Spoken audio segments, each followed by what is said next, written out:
E aí galera, tudo massa? Espero que sim. Ontem começamos o tema da semana, né, que são os modos de produção. Vimos o conceito de modo de produção e iniciamos vendo os dois primeiros modos de produção, produção primitivo ou do comunismo primitivo e o modo de produção asiático ou teocrata regadio. Né? No modo de produção asiático, teocrata regadio, nós vimos que a base, apesar de que no início da Revolução Neolítica e do sedentarismo havia um pouco de propriedade privada, mas o Estado, através da figura do faraó, da divindade no Egito e no caso da Mesopotâmia dos patesis, o Estado vai puxar para si tanto a propriedade quanto o trabalho dos camponeses, mas isso ocorria através da chamada servidão coletiva.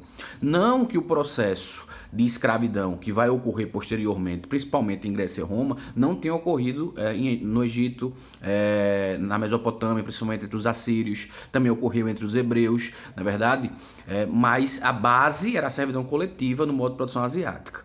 Como a gente analisa a partir de uma visão eurocêntrica, que é aquela que é nos ensinada na escola, né? Uma vez que foi a Europa que nos colonizou, então é a visão que nos ensinada, é a visão europeia. Depois do modo de produção asiático vai vir o modo de produção escravista. O modo de produção escravista, esse sim é muito forte e é muito claro em duas sociedades, a sociedade grega e a sociedade romana. Primeiro na sociedade grega, tanto em Atenas, na democracia entre aspas ateniense, e Esparta. Lá, o processo também se dava através do modo de produção escravista. A base da produção eram os escravos. O escravo, o ser humano, passa a ser um produto da mesma forma que todos os outros produtos. É propriedade privada dos que tinham e detinham os demais meios de produção, certo? Então, essa relação vai se dar através da escravidão. Atenas e Esparta, de maneiras diferentes, mas vai ocorrer nas duas. Vão existir várias revoltas dos escravos na Grécia Antiga, né? Mas o processo de escravidão se fortalece lá e claramente se torna muito forte a partir de Roma, né? A Roma Antiga. Nos três períodos da Roma Antiga, tanto na monarquia, como na república e finalmente no império, né? Na Roma Antiga você tinha basicamente três classes. Você tinha os patrícios, que eram os donos dos meios de produção, os donos das terras e dos escravos. Você tinha os plebeus, que eram os homens livres, que podiam fazer artesanato, comércio e tal, mas não detinham normalmente escravos e não detinham terras, certo? E você tinha os escravos, que eram o grosso da sociedade escravista romana. Certo? Inclusive, várias rebeliões também ocorreram, destaque a de Espartacus, lá em torno de 70 depois de Cristo, mas o Império Romano vai se manter muito forte, baseado na escravidão e nessa estrutura de modo de produção, até o seu final em 476 depois de Cristo. A dificuldade de conseguir novos escravos, com a dificuldade de vencer novas guerras, a questão da invasão dos povos germânicos, chamados na história de povos bárbaros, e a questão da fuga das pessoas por causa dessas invasões, da cidade para os campos e também pela questão do fortalecimento do cristianismo, vai fazer com que o modo de produção escravista, que perdurava em Roma, seja modificado a partir do século V, né, 476 depois de Cristo, até 1453, que é a queda do Império Otomano, a tomada de Constantinopla, né?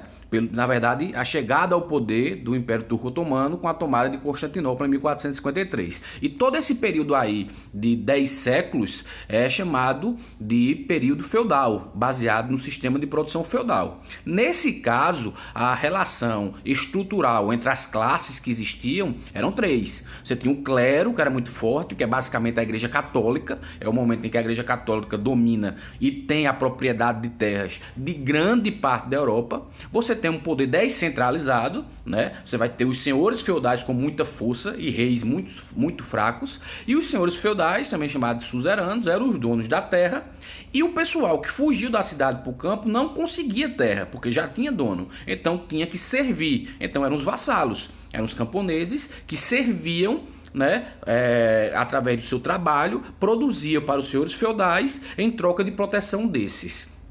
Tá certo?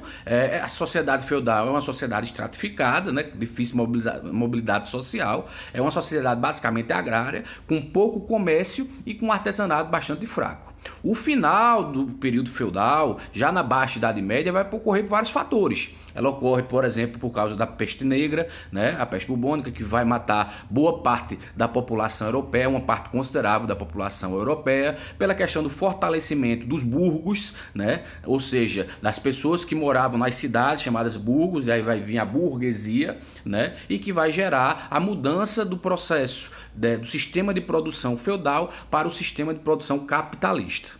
Mas o sistema de produção capitalista a gente só vai ver no vídeo de amanhã. Inclusive, amanhã vamos ver a origem do capitalismo mercantilista até o capitalismo neoliberal, passando por todas as suas fases, e a gente se vê amanhã. Beleza? Se gostou, curte aí e valeu, cheiro, abraço, tchau, tchau.